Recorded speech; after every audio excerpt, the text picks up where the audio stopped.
Because let me tell you, there's only one way we lose this election, just one. If we don't turn out to vote.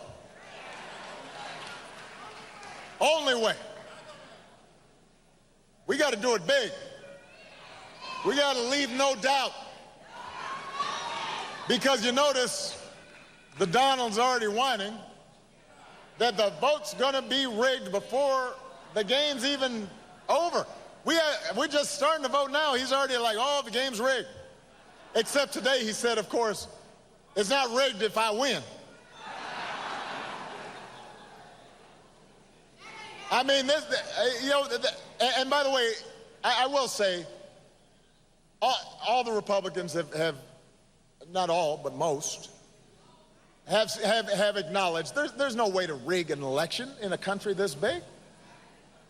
I don't know if Donald Trump's ever been to an actual polling place where you have Democrats and Republicans who are in charge of taking the votes. But, you know, he doesn't even worry if what he says is true.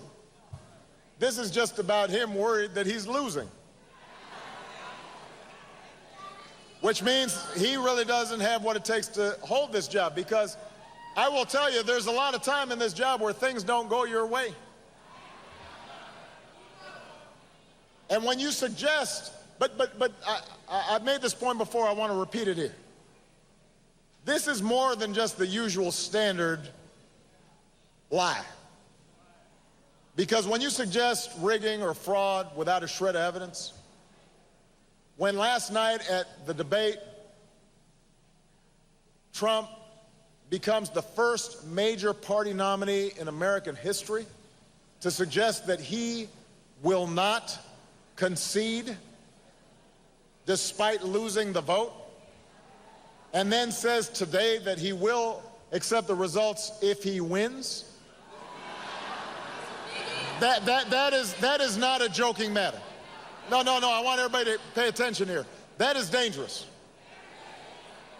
Because when you try to sow the seeds of doubt in people's minds about the legitimacy of our elections, that undermines our democracy.